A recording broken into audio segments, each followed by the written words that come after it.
नमस्कार, स्वागत है आपका डी फोकस में। मैं हूं प्रियंका। लगातार खाद्य तेल के दाम में बढ़ोतरी हो रही थी, पेट्रोल डीजल के दाम में बढ़ोतरी हो रही थी, सब्जियों के दाम में बढ़ोतरी हो रही थी और हम पर पत्रकारों पर एक सवाल उठाया जा रहा था कि जब दाम बढ़ता है तो आप मार्केट में पहुंच जाते हैं, लेकिन जब दाम कम होता है तब आप वहां पहुंचकर हमें जानकारी क्यों नहीं देते। लेकिन आज मैं आपको बताऊं कि हम आए हुए हैं सेक्टर 4 के जय जवान पेट्रोल पंप में, जहां की आज पूरे देश में आज दिवाली का तोहफा सरकार ने आप तक पहुंचाया है और लगभग पेट्रोल में 5 से 7 रुपए तक की कटौती की गई है। वहीं डीजल में भी 10 से 12 रुपए तक की कटौती की गई है। यहाँ पर भी 5 रुपए पेट्रोल में कम किए गए हैं और डीजल में 10 रुपए कम किए गए हैं। ऐसे में मैं आपको बताऊं कि दिवाली का तोहफा सरकार ने आपको दिया है और आप अगर अभी पेट्रोल भराने आते हैं तो आपको यहाँ पर 98 रुपए पे करने पड़ेंगे। हमें बताएं कि तेल का जो दाम कम हुआ है उससे आम आदमी को कितनी राहत मिली? अरे त्योहार का समय है इसीलिए कम किया गया है, नहीं तो तेल का दाम में कोई फर्क नहीं पड़ा है। तो अभी कम है, कभी बढ़ जाएगा, घटते बढ़ते रहता है। तो तेल का रेट में कोई ज़्यादा डिफरेंस नहीं है। जब बढ़ जाता है तो क्या क्या मुश्किलें आती हैं? मुश्किलें आती है, गाड़ी लोग नहीं निकालते हैं, कम यूज करते हैं। बाहर निकालने के लिए सोचना पड़ता है कि 100 से ऊपर हो गया है तेल का रेट, तो और लोगों को प्रॉब्लम होता है। सभी के पास तो इतना इनकम नहीं है जो कि अफोर्ड कर पाए। होगा, ये सरकार की पॉलिसी है, ये तो हम लोग नहीं कर सकते हैं। कम बेसी अब ये जरूरी चीज़ हो गया है, बहुत ज़रूरी चीज़ है। दाम बढ़ने घटने से इसका कोई आम पब्लिक का कोई अंतर नहीं है।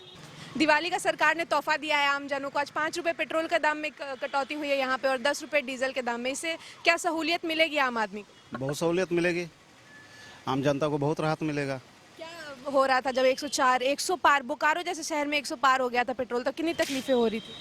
सरकार अपने जगह पे सही है, वो जो कर रही है वो सही कर रही है। अब मोदी जी बैठे हुए हैं ऊपर में, उनका सोच हम लोग के सोच से बहुत ऊंचा है। आज सहूलियत मिलेगी मैम। दाम जब बढ़ते जा रहा है, आम आदमी लोग क्या कर सकता है। जो प्राइवेट आदमी सेक्टर में है, जिसका तो पेमेंट तो इंक्रीमेंट तो नहीं हुआ है, बाकी दाम में वृद्धि किया जा रहा है, वो तो एम्प्लॉय लोग के लिए फ़ायदा चीज़ है। जो इंक्रीमेंट सब चीज़ सेंट्रल गवर्नमेंट बढ़ा रहा है। हम थोड़ी सी तो राहत कम डाउन हुआ, फिर देखिएगा सीजन के बाद में फिर आपको 10 रुपये ऑटोमेटिक रेट बढ़ जाएगा। गैस में पहले 570 रुपये गैस था, अभी का दाम का 1050 हो गया। किसान लोग जो भी आम आदमी लोग ने पहले 600 रुपये में 200 रुपये सब्सिडी आता था, वही अभी डीजल का दाम 1000 में 30 रुपये सब्सिडी आ रहा। तो ये आम आदमी का जीना कहाँ होगा? मैं जीना तो हराम हो गया ना। आम आदमी का रेट जो भी है इंक्रीमेंट नहीं हो रहा है। जो मजदूरी है, जो प्राइवेट सेक्टर में आदमी काम कर रहे हैं, इसी के लिए जीना मुश्किल हो गया। लेकिन एम्प्लॉय लोगों को जीना तो आसान है। मैंने तो इंक्रीमेंट हर साल इनका इंक्रीमेंट हो रहा है, पेमेंट हो रहा है सरकारी। तो सरकार हम लोग आम आदमी के लिए कहाँ दिख रहा है मैम? ये दाम बढ़ा हुआ है सभी, हर सेक्टर में, राशन दुकान में, गैस में, डीजल में सभी इंक्रीमेंट किया है मैम। आम आदमी के लिए जीना हराम हो रहा है, जैसे तैसे आदमी जीवन यापन कर रहा है मैम। ये दिन पर दिन हमेशा 35 रुपये 37 रुपये बढ़ रहा था, उसके हिसाब से अचानक से 5 रुपये घटने से हम लोग को सही में बहुत अच्छा लगा और उम्मीद है कि थोड़ा सा और भी घट जाए तो आम जीवन में अच्छा रहेगा। क्योंकि अभी तो जो भी है सब महंगाई इसी से चल रही है। डीजल का दाम बढ़ रहा है, इसका दाम बढ़ रहा है, इसके कारण महंगाई भत्ता में कुछ बढ़ रहा है। सब्जी उब्जी का दाम भी अभी चरम सीमा में बढ़ गया है। सब कोई 60 रुपये 70 रुपया 100 रुपये के आसपास में चला गया है। तो इसे मन आम जीवन में थोड़ा सा तो कुछ ना कुछ तो पड़ेगा ही। अच्छा है कि और भी थोड़ा सा और घटे, इस पर थोड़ा ध्यान देगा कि सही में माने हम लोग का भी जो भी आम जीवन है, अब कोई पैदल जाना आना जाता नहीं, सब गाड़ी से जाना है। पेट्रोल से ही सब कुछ है, पेट्रोल है गाड़ी और सारा डिपेंडेंट नहीं गाड़ी तेल और पेट्रोल से ही, मैंने पेट्रोल डीजल से ही डिपेंड करता है सारा जो भी है, चाहे कुछ भी हो, चाहे मैंने अपना हॉस्पिटल हो, चाहे जो भी हो। ये सब है, थोड़ा अच्छा लगा, बहुत ही अच्छा लगा। कहीं भी जाना हो तो आप गाड़ी का इस्तेमाल करते हो और अब कम हुआ दाम तो अच्छा। इवन के एम्बुलेंस भी है, जो भी हो, किसी को जाना है, कहीं भी जाना है, दूर दराज में भी जाना है या कहीं भी जाना है, किसी को बस से भी जाना है, तो जनरली उसके लिए तो अच्छा ही है ना, उसके लिए तो बेटर है। हमारे साथ हमारे 2 वरिष्ठ पत्रकार मौजूद हैं। हमारे वरिष्ठ पत्रकार राम नारायण शर्मा जी, साथ ही हमारे मैनेजिंग एडिटर हिमांशु जी। शर्मा जी, पहले आप हमें बताएं कि इसे आप कैसे देखते हैं जो सरकार ने दिवाली में तेल के दाम में कटौती की है? सरकार ने इसके लिए बाकायदा एक कमेटी बनाया हुआ है प्रियंका, जिसको लेकर सरकार ने उस कमेटी को पूरी तरह से इस जो पेट्रोल डीजल यानी पेट्रोलियम पदार्थ के दाम में घटने बढ़ने का जो निर्णय होता है उसको दिया हुआ है।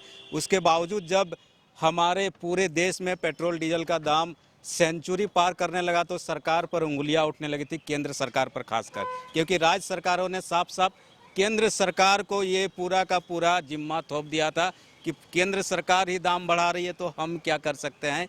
और इसके साथ ही साथ हम पत्रकारों पर भी हमेशा उंगलियां उठती रहती कि जब दाम बढ़ते हैं तो आप लाव लश्कर के साथ चले आते हैं, जोर जोर से चिल्ला के बताते हैं कि ये दाम बढ़े, पेट्रोलियम पदार्थ के दाम बढ़े, खाद्य पदार्थों के दाम बढ़े, और जब दाम घटते हैं तो आप लोग नहीं आते हैं, दिखाई नहीं देते। लेकिन डी फोकस तब भी आपके पास आता है जब दाम घटते हैं, और इस समय हम लोग यहाँ उपस्थित हैं, आपको बता रहे हैं कि पेट्रोल डीजल के दाम को कटौती करके सरकार ने एक तरह से तोहफा दिया है दीपावली का।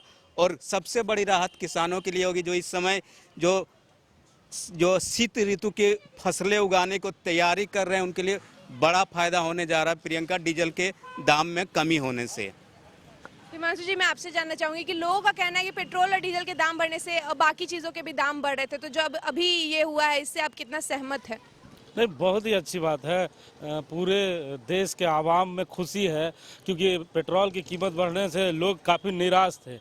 लेकिन सुबह से ही कई पेट्रोल पंप के जो मालिक हैं उनके लिए दिवाली बड़ा दुखद दिवाली है, क्योंकि जहां पब्लिक खुश है कि पेट्रोल की कीमत, डीजल की कीमत घट गई है, वहीं पेट्रोल पंप के जो मालिक हैं उन्होंने जो स्टॉक करके रखा था, तो करीबन जितने भी पेट्रोल पंप के मालिक हैं उन मालिकों को करीबन 2 लाख, किसी को 1.5 लाख, किसी को 4 लाख का नुकसान हुआ है।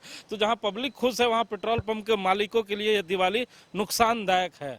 लेकिन जहाँ तक कल से ही शाम से ही जब चर्चा शुरू हुई थी तो सब लोग कह रहे थे कि भारतीय जनता पार्टी ने ये मास्टर स्टॉक खेला है, क्योंकि जैसे ही हिमाचल प्रदेश और कई जगहों पे भारतीय जनता पार्टी ने लोकसभा का सीट लूज किया है तो उसकी भी निंद्रा टूटी है, क्योंकि लंबे समय से जीत के बाद अहंकार के नशे में चूर थे। लेकिन जैसे ही चुनाव हारे हैं तो उन्हें जनता की याद आई है। ये मैं नहीं कह रहा, ये सोशल साइड में लोग कह रहे हैं कि अब इन्हें याद आने लगा है उन आवाम का, जिन आवाम के बदौलत ये राजनीति कर रहे हैं और गद्दी पे विराजमान है। अब इनका दर्द समझ में आ रहा है, क्योंकि मैंने कभी नहीं सुना कि पेट्रोल और डीजल की कीमत एक बार में 10-10 रुपया कभी घटता देखा है मैंने। बढ़ता तो सुना है कि 1 रुपया बढ़ गई, 2 रुपया बढ़ गई, या घटती थी 35 पैसे, 40 पैसे घटा करती थी। लेकिन इस बार अच्छा है और अच्छी पहल है, स्वागत योग्य है, क्योंकि जनता आवाम को एक बहुत राहत मिलेगी और ये दिवाली का जोरदार तोहफा है। लेकिन पेट्रोल पंप के मालिकों के लिए दुखद खबर है। आपने सुना कि आम जनता को इससे बहुत सहूलियत मिल रही है। कई लोगों से हमने बात भी की, कुछ लोगों का कहना है कि ये एक राहत की बात है, वो सरकार के साथ है। तो कुछ लोग इस महंगाई से धीरे धीरे परेशान होते जा रहे हैं, क्योंकि उनकी जो स्थिति है वो धीरे धीरे उस पर असर हो रहा है, आम लोगों के जीवन पर इससे असर हो रहा है, उनके बजट पर असर हो रहा है। लेकिन जो दाम कम हुआ है उससे कुछ ना कुछ राहत आम आदमी को ज़रूर मिली है। कैमरामैन देवेंद्र के साथ मैं प्रियंका, डी फोकस।